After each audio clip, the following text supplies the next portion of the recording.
Don't look now, but with 5 games left and heading into the bye, the Carolina Panthers still have a chance at the NFC South Division crown. I'll take a look at some of the keys to how the Carolina Panthers can capitalize on one of the worst schedules remaining in the NFL. We'll break it all down right here on Locked On Panthers.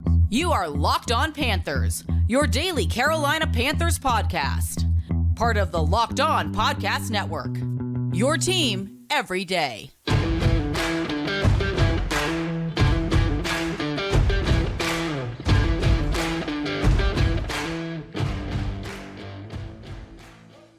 Welcome into another edition of the Locked On Panthers podcast, a part of the Locked On Podcast Network. I'm your host, as always, Julian Council, talking Carolina Panthers with you every Monday, Tuesday, Wednesday, Thursday, and Friday. That's right, your team every day. That's our motto here on the Locked On Podcast Network. Make sure to watch our show and subscribe to our show over on our Locked On Panthers YouTube channel. We're following every Carolina Panthers game. I am live right there, breaking it all down. And anytime there's any sort of breaking news, like when Christian McCaffrey got traded and Matt Rule got canned, I'm right there live on Locked On Panthers YouTube channel. So make sure to subscribe so you never miss any of those episodes. If you don't watch the show on YouTube, it's okay. Every single YouTube show is found right there in your podcast feeds, wherever you listen to this show and all your favorite podcasts. Just be sure to rate, review, and subscribe so you never miss a single episode of Locked On Panthers. And be sure to follow me, Julian Council, on Twitter at Julian Council. It's that simple, where every single Friday, unless it's a holiday like last week with Black Friday, I am there to answer your weekly Friday mailbag questions here on the show. To participate in this week's edition of the weekly Friday mailbag, either at me or DM me on Twitter at Julian Council. But first, click the follow button there over on Twitter. Whether you like it or not, the Carolina Panthers heading into the bye week with 5 games remaining are firmly in the middle of a division race in the god-awful NFC South. The Panthers tied in last place with the New Orleans Saints at 4-8, the Atlanta Falcons at 5-7, and the Tampa Bay Buccaneers currently sitting at 5-6. And it is very possible, heading into the Week 14 matchup the Carolina Panthers have with the Seattle Seahawks, the lone remaining team on this schedule that has a winning record. The Panthers, like I went over yesterday, have the third easiest remaining schedule in the rest of the NFL, with losing teams in Detroit, Pittsburgh, both coming to Carolina, then finishing off the season at Tampa, at New Orleans, and of course, in 2 weeks' time in their next game after the bye, heading up to the Pacific Northwest to face off against the Seattle Seahawks, who currently are 6-5. And looking at this weekend's schedule, the Steelers-Falcons game, inconsequential as far as with the Panthers division's kind of standings, really where they would be, because right now they are, a game behind Atlanta. Okay, fine. Atlanta wins or loses. You're not too concerned about that. You've already played with them. You split with them. But that game, not too much of a big deal. But the Saints-Buccaneers game, Tampa loses. That's really the team I feel like Carolina's chasing. If Tampa Bay loses, that brings them right there within a game of Carolina. And depending on how the Saints, or is the Falcons game rather, ends up with the Steelers, Panthers could be 1.5 games back or half game of them. But the Falcons, of course, will have a bye week here shortly, where that will get back on level terms. So not too concerned with that game for the Carolina Panthers. But really the game I think a lot of people are looking at is the Saints and Bucs game on Monday Night Football, to where the Carolina Panthers heading to that game against Seattle could be right there in reach of the NFC South Division crown heading into the final 5 weeks of the season. Now, what are some of the biggest keys for this team heading into the final 5 weeks of the season? In my opinion, there's 3 right now that I'm looking at. First off is run the ball. Second is quarterback play. And third is continue to build on the pass rush that we've seen the last 3 weeks. Starting off with running the ball. And what I have written down is run the damn ball, because the Carolina Panthers have done that over the last 6 weeks since Steve Wilks has taken over as their interim head coach. In the last 6 weeks, not counting his first game on the road against the Rams, the Panthers have rushed for 859 yards in those 6 games.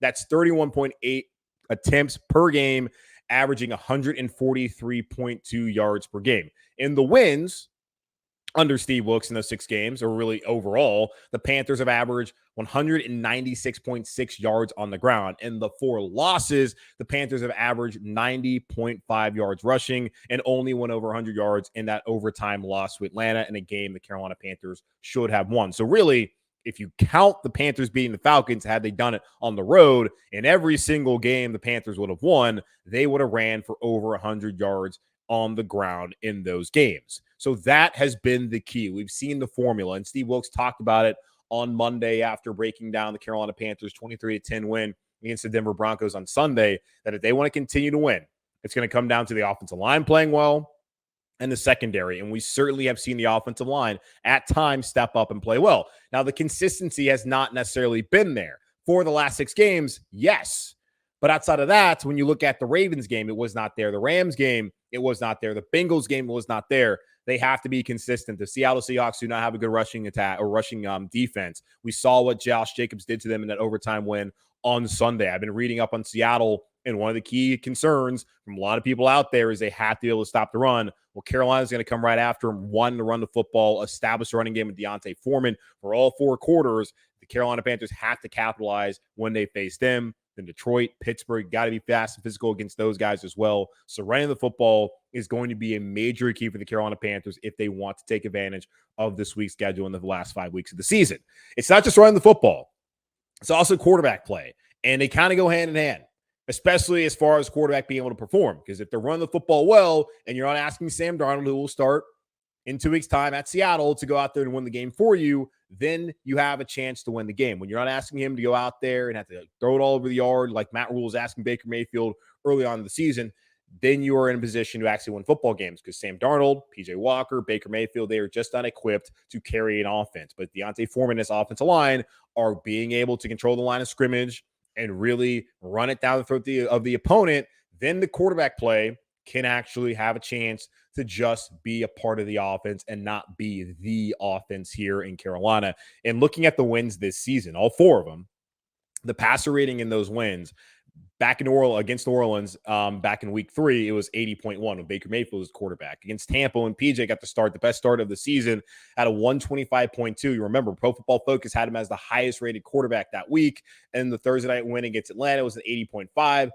Where PJ really wasn't all that great. Had 3 opportunities where he could have thrown an interception, although didn't do that. And we saw on Sunday with Sam Darnold, the second best quarterback performance of the season with a 103.8 passer rating against the Denver Broncos. If you can get that moving forward, you're going to be in great shape, especially if the Panthers can consistently be able to win at the line of scrimmage and run the football. On average, in the Panthers wins, they've gotten a 97.4 passer rating from their quarterback in those wins. Now, in the losses, they're not respectable. In the Browns game, week 1, it was an 80.3, which is fine. And in the loss at Atlanta, it was a 79.5. They could have won both of those games with that quarterback play. But the rest have seen passer ratings in the 50s and in the 60s. And there was one of them that was at 72, the only kind of respectable. So basically, when the Panthers lose, the quarterback play, as we've seen, is god-awful. We see it with our own eyes. The stats bear it out as well, especially when we look at passer rating. Sam Darnold does not need to give us a 103.8 passer rating performance week in and week out. But if you can have something in the upper 80s, in the 90s, and be efficient and hand the ball off and take care of the football, then the Carolina Panthers can have success with him at quarterback. Or if it's PJ Walker stepping in, the same case. Does not matter who playing quarterback. Protect the football, work out the play action, hand it off, make the right decisions, and the Panthers have a chance to win games. Now, the one area that we had a major concern of with the team coming into the season was the pass rush. Who outside of Brian Burns was going to get after the passer? And we saw in the first 9 games of the year, it was Brian Burns, and that was it. The Panthers were among the worst in the league when it came to sacks. But over the last 3 weeks, Carolina Panthers have gotten much better at actually getting home and getting the quarterback on the ground without a penalty. The Panthers have had 3+ sacks in each of the last 3 games, 5 versus Atlanta on Thursday Night Football, 2 of them, of course, at the end of that game from Marquise Haynes to close it out, 3 versus Baltimore, and then 3 on Sunday against Russell Wilson and the Denver Broncos. Brian Burns, who has been excellent, as we know, has had a sack in 4 straight games, had 2 on Sunday, including a strip sack of Russell Wilson. He now, for the first time in his career, has double-digit sacks with 10 sacks on the season. Now, 2 of the guys that we had talked about that hopefully could do the by-committee approach and help out Brian Burns and take a little bit of the attention away from him. Now, it's not going to happen still, but you needed people to step up and take advantage of all the attention that was going to be on Brian Burns' side now that Hassan Reddick is up in Philadelphia playing for his hometown Eagles. But one of those guys was Frankie Louvu. The other was Marquise Haynes. And Frankie Louvu went into the Falcons game on Thursday Night Football a couple weeks ago with 1 sack on the season. Since then, he's had 3 sacks for the last 3 weeks. Marquise Haynes, much like Louvu, went into that game now with 1 sack, both a big, fat goose egg. And as I mentioned, how did that game end? With 2 Marquise Haynes sacks, and we finally got to see him arrive. He had another sack on Sunday against Denver. Him and Burns having the 3 sacks on the afternoon. So over the last couple weeks, Carolina Panthers are top 8 in the NFL in sacks in the last 3 weeks. That's 11 sacks. And 3 of them from Louvu, 3 of them from Haynes. That is what you want to see. You don't want it to just be Brian Burns out there doing it all on his own. It's guys like Louvu stepping up. It's Haynes. Gross Matos even has one. So you got 7 guys. You have 7 different sacks from guys not named Brian Burns in the last 3 weeks, and the other 4 from Brian Burns, who has just been tremendous all season long. If the Carolina Panthers can continue to run the football well, can get good quarterback play like we saw on Sunday from Sam Darnold, and can get after the passer and wreak that havoc and mayhem that we had seen the last couple seasons, they absolutely can win on the road in Seattle in 2 weeks. They can absolutely hold serve at home against Detroit and Pittsburgh. And of course, they can go on the road and win key divisional games at Tampa and at New Orleans to close out the game, close out the season. So those to me right now are the 3 biggest keys to the Carolina Panthers in their final 5 games. Run the damn ball, quarterback play, and get after that ass in the pass rush moving forward.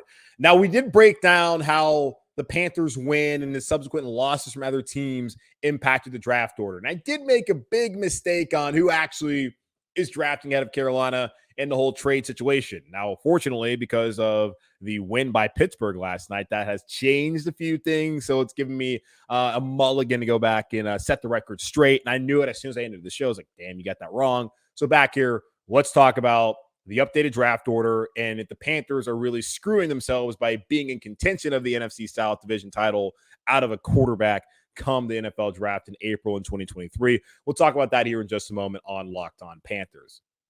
This episode of Locked On Panthers is brought to you by our friends over at Turo. Turo is the world's largest car-sharing marketplace. With Turo, you can book any car you want wherever you want it from a community of local hosts. Browse a huge selection of vehicles for just about any occasion or budget across the U.S., UK, Canada, and coming soon to Australia. Book a spacious SUV or minivan for a family road trip. Get a classic or luxury car for a special event, birthday, or holiday. Find affordable economy cars if you're on a budget and just want to get from point A to point B. Test drive that new electric vehicle you've had your eye on to see how it fits in your everyday lifestyle. Many Turo hosts can even deliver the car right to you. Every trip is backed by liability insurance. Terms, conditions, and exclusions apply. Forget boring rental cars and find your drive with Turo.com. This episode of Locked On Panthers is also brought to you by our friends over at Audible. Audible is releasing a slate of new football podcasts that we're sure you're going to love. Find Block Forever right now wherever you get your podcasts. And Carolina Panther fans, this one was basically specially made for you. Block Forever is a brand new podcast from former NFL All-Pro and former Carolina Panthers center Ryan Khalil and Audible. Khalil takes the conversation about football to the next level. He gives football fans an insider's look at the game through the eyes of the greatest players and personalities of all time. Khalil sits down with star players, coaches, and former pros across the league to get the real about what happens on the field and behind the scenes, inside locker rooms, during team meetings, and back at the hotel. You'll hear from former Carolina Panther Christian McCaffrey, who we all miss and love now in San Francisco. You can also hear from Juju Smith-Schuster and so many others.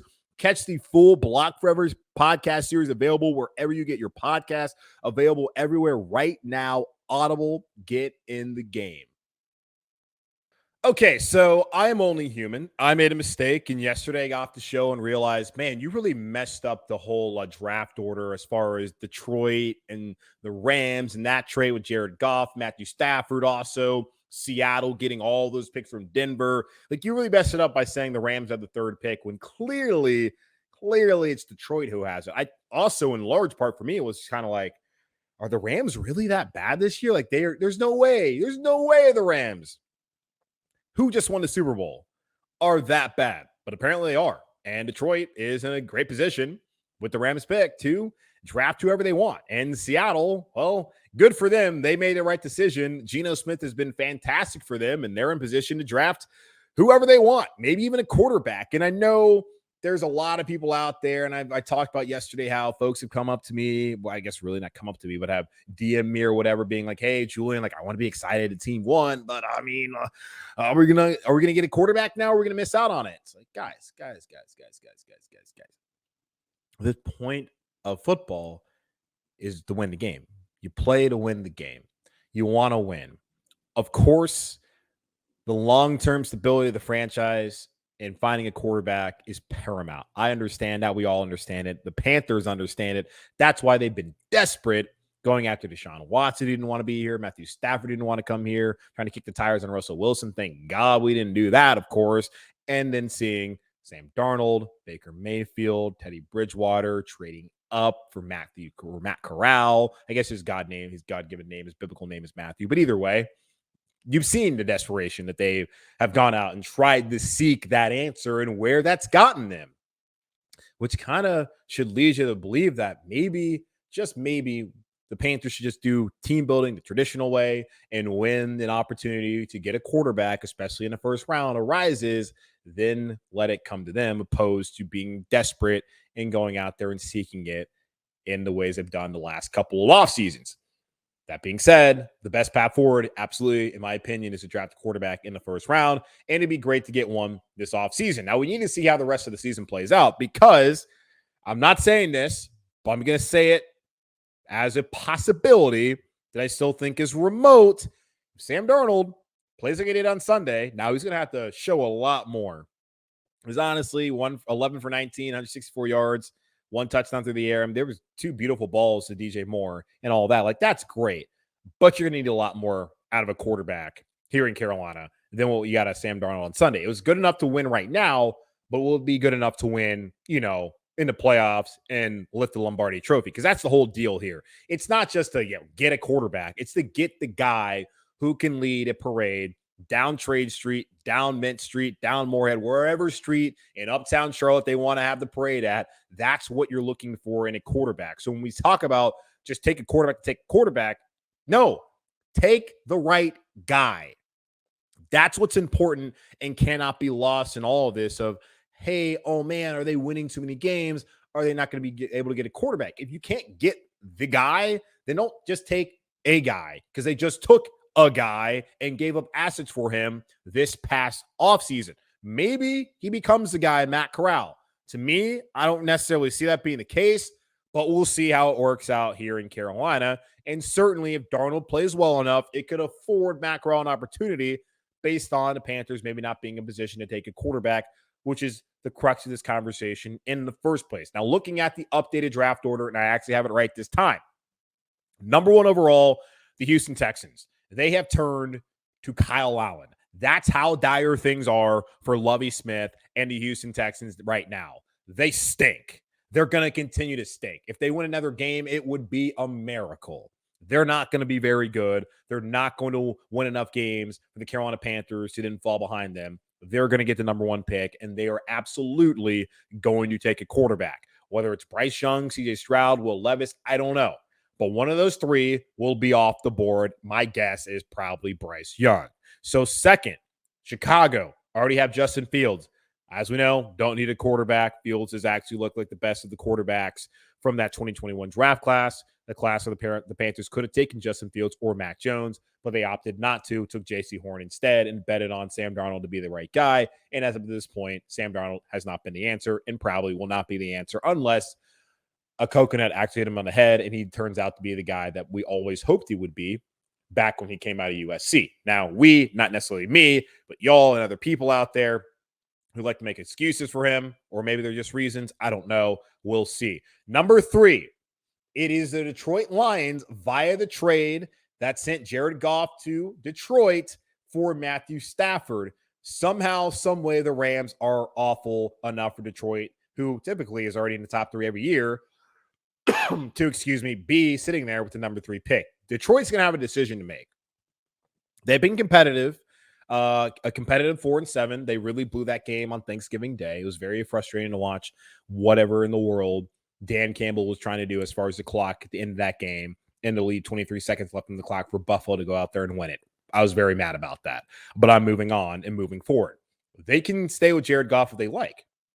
They could also cut him this offseason. They can save $20 million against a salary cap and take on a $10 million dead cap hit. And if they waited another offseason, they could then save $25 million and only take a $5 million dead cap hit. It really depends on how much they believe in Jared Goff. Brad Allen is the general manager. He came over there from LA. He was a part of that front office that drafted Goff. Campbell said he believes in Goff. We'll see what the Ford family wants to do and if they want to keep Dan Campbell for another season, because certainly that would play a factor. If it's a new head coach, you got to guess they're probably going to want to bring in their own quarterback and start anew. If it's Dan Campbell, good chance Detroit decides they're going to bypass the quarterback for the second year in a row. Well, let's not say good chance. There is a possibility that could happen. We'll see. And also, when you think about it, it's like, hey, go draft a quarterback. Well, look at who you're replacing. You're replacing a former number 1 overall pick with potentially another quarterback there in the top 3. You're seeing firsthand how that might not work out. So I don't know what they want to do. Number 4, Seattle, by way of the trade with Denver this past offseason, that sent Russell Wilson down to Mile High to be awful. The Seattle Seahawks have gotten great quarterback play out of Geno Smith, probably the NFL comeback player of the year. He's been phenomenal. Really excited to see what he can do against this Panthers defense in a couple week time. Now, hopefully the Panthers defense plays well and all that, but really great story for Geno. Geno is a free agent. He's only making $3.5 million this year. I would guess, considering how bullish the Seahawks, Pete Carroll, John Snyder, the general manager, were on Geno Smith this past offseason, how much the players in that locker room love him and the young core that they have and what they've been able to do, I would guess Seattle probably is not looking to draft a quarterback, and they're going to look for a respectable deal to give Geno Smith after the season, especially if he takes them to the playoffs, which I think they have a good chance of getting to at this point in time. That then leads you to Carolina at 5, and sitting right behind them at 6 is New Orleans. I think the common theme is that the Carolina Panthers or New Orleans Saints, depending on how those two teams finish in the NFC South, they're going to be jockeying for position to get ahead of the other team to draft a quarterback, because the Texans are going to take one. There's a chance Detroit takes one. And after that, you either have the number 2 or 3 guy, and it's going to be New Orleans or Carolina, who I think are really going to be looking for that player. Now, the Saints, I don't necessarily know what their draft capital is, but I feel like it's not as strong as it's been in the past. But I think it's really going to be up to whether Carolina is comfortable enough to sit there at 5, and if Detroit or Seattle want to take on picks, because Seattle just got a ton of picks. They can continue to get more if they want to, which would be great for them in the future. Or maybe they look at it as, hey, let's continue to build this team around Geno after a really strong draft class and not give up this 4th pick. In Detroit, they got a lot of picks from LA, and look where it's got them this year. Maybe they think, well, it's not going to be the same case again. Maybe let's get some picks from New Orleans and let them build a young quarterback and be able to take those picks for the future, especially maybe if they have a new head coach. But if they have a new head coach, then they probably would actually be taking a quarterback there at 3 instead. It's going to be really dependent upon where New Orleans, maybe even Tampa, are behind Carolina, wherever everyone lands in the NFC South, and if someone's trying to leapfrog the other team in your division. So I understand the consternation and people being kind of worried about, oh, are they going to play them way out of the quarterback? Again, if your team is actually a playoff team without having identified a franchise quarterback and having fired your head coach and gone to an interim, you got to feel pretty good about the foundation here in Carolina, and that in due time they will find the right guy, and that person will be coming into a good situation, because the situation means just as much as the coach who's here and, of course, of the talent of that quarterback that you potentially bring in here to Carolina in the future. So we'll continue to break it down, I'm sure, throughout the next coming months as we figure out what's going to happen with the head coach, what's going to happen as far as whether they're in the draft and all that here over the next couple weeks and months here on the show, and, of course, in the actual world. Okay, looking at ESPN.com, they always like to put out these lists. They had an interesting list of their top 25 under 5, 25 rather, not under 5, ranking the best 25 or best players who are 24 years or younger. And they have a couple Carolina Panthers, and looking at it, I'm seeing just again why Scott Fitterer decided that, hey, I don't really need to trade all these guys away. We got a pretty solid foundation here. So we'll break that all down here in just a moment on Locked On Panthers. But first, this episode of Locked On Panthers is brought to you by our friends over at LinkedIn. These days, every new potential hire can feel like a high-stakes wager for your small business.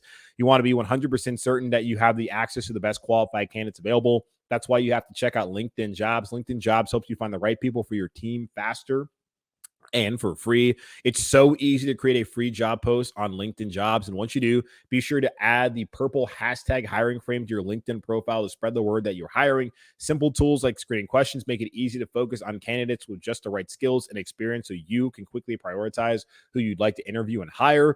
It's why small businesses rate LinkedIn Jobs #1 in delivering quality hires versus leading competitors. LinkedIn Jobs helps you find a qualified candidate you want to talk to faster. Post your job for free at linkedin.com/LockedOnNFL. That's linkedin.com/LockedOnNFL to post your job for free. Terms and conditions apply. It's not really list season, but the NFL, and really, I guess not the NFL, but ESPN.com decided, let's go ahead and put out a top 25 under 25 list ranking the best players 24 years or younger. And I was curious to see how many Carolina Panthers were going to be on this list, and only one of them made it. I'm sure you know which Panther it was. It was Brian Burns, who ranked 11th. And the reasoning was Burns is electric off the edge with the lower body flex and short area speed to create havoc. He's a disruptor who has produced 35.5 sacks, 152 pressures, and 7 forced fumbles during his 4-year career. And I still think he's actually underrated when discussing the top pass rushers in the NFL. That comes from Matt Bowen of ESPN.com, and I agree with him. Brian Burns has been terrific. He's on way to yet another Pro Bowl season. He could be one of the catalysts to lead the Carolina Panthers to the playoffs. They are able to capitalize on this week's schedule in the final 5 games of the season. We'll see how it works out. But Brian Burns is a stud. And there's a reason why the Carolina Panthers, namely Scott Fitterer and I guess David Tepper as well, the owner here, decided that they didn't want to give up Brian Burns for 2 first-round picks from the Rams that won't come until 2024 and 2025. Now, if it's a first-round pick this year where the Rams, as we just talked about, are currently sitting at 3rd overall, which, of course, the Rams don't have, you would be really excited about that. But unfortunately, that's not the case. So why not just keep Brian Burns here and value players over picks, which that's what the Carolina Panthers did when they decided to keep Brian Burns. And they also did that when they decided to keep Derrick Brown, who was named as honorable mention in ESPN's NFL top 25 under 25, saying it's hard to get love on a national level as a nose tackle, but Brown is making a name as one of the best in the game. He's dominant against the run and brings pressure on the pocket as a pass rusher too. Brown's lack of flashy stats, just 6 career sacks and 0 forced fumbles over 3 seasons, keeps him just outside the top 25, though. That's according to Matt Miller, who is one of the draft analyst there for ESPN.com. We asked going into the year, is Derrick Brown going to finally break out? And he has. He's played really well. Yes, he still is not someone who's going to create a ton of turnovers or get sacks, but he's just a solid player. And what you need is a solid player at this point in time. And if you can get tackles for loss, you can blow it up the run, and you can be a solid presence, which he has been this season against the run and in the middle of that defense, you got to be happy about that. What's the one time the Panthers really look helpless stopping the run outside of week 1? It was at Cincinnati. And what happened that day? Derrick Brown was sick in the first half, sat out the second half. What happened? Come back Thursday night. Came out, played really well against the run, and they played really well against the run since that game where Derrick Brown was sick, and the Panthers defense got absolutely embarrassed against Cincinnati. And I would expect that to be the case moving forward here in Carolina. Now, a couple names that you did not hear, Jeremy Chinn, who's been out, missed 6 games so far this season with the hamstring, which I think plays a role. He also, like Burns and Brown, are underrated players because the team has just not been good overall record-wise. Now, they can win some games here in the second half of the season. I think a lot of that will change, namely because Jeremy Chinn is a part of the secondary that Steve Wilks mentioned needs to go out and continue to play well if the Panthers want to win games in the last 5 weeks of the season. Jeremy Chinn currently is not ranked, but he is 24 years old. DJ Moore, not eligible at 25, but I'm sure a year ago he would be on this list. I don't know if he'd be on the list right now. I think he would have to be, but the fact that he hasn't had a great quarterback play, and that's really hurt his stats, maybe he wouldn't be. But you look at DJ Moore, you know what he's capable of. He's a great player. Ike Ekwonu, not on the list, still a rookie, young, but there's players like Penei Sewell, who I was banging on a table for the Carolina Panthers to take had he been there available back in 2021. There's players like Rashawn Slater also on that list. Icky, 22 years old. You got a solid core. And that's why I sat here a couple weeks ago at the trade deadline and said I was totally fine with them passing on the offers for Brian Burns, for Derrick Brown, and for DJ Moore because they're young, they're talented, and this is a great reason why a new coach, whether it's Steve Wilkes or someone else, would be attracted to this job and why the Carolina Panthers could potentially turn this around next season as long as they get everything right, coaching-wise, and of course, at the quarterback position, whether it's someone emerging in the last couple weeks of the season, that probably most likely being Sam Darnold, or if they're able to hit the right quarterback in the draft come April and May. So we'll see how that all breaks down with Brian Burns getting some recognition. Well, Derrick Brown also someone they recognize as a good player, but it's not just them. There's plenty of young, talented players in this team that can help turn things around, hopefully in the last 5 weeks of the season, but heading into 2023 and beyond here in Carolina. That's going to wrap up this edition of the Locked On Panthers podcast, a part of the Locked On Podcast Network, hosted by yours truly, Julian Council. Again, y'all make sure to watch the show, subscribe to the show over on our Locked On Panthers YouTube channel. Check us out wherever you listen to your favorite podcasts. Just be sure to rate, review, and subscribe to the show there. And follow me on Twitter at Julian Council, where every single Friday I answer your weekly Friday mailbag questions, either at me or DM me on Twitter at Julian Council. Participate in this week's edition of the weekly Friday mailbag here on Locked On Panthers. In the meantime, be safe, be happy, be whole as always. Keep pounding, and I'll talk to y'all on Thursday.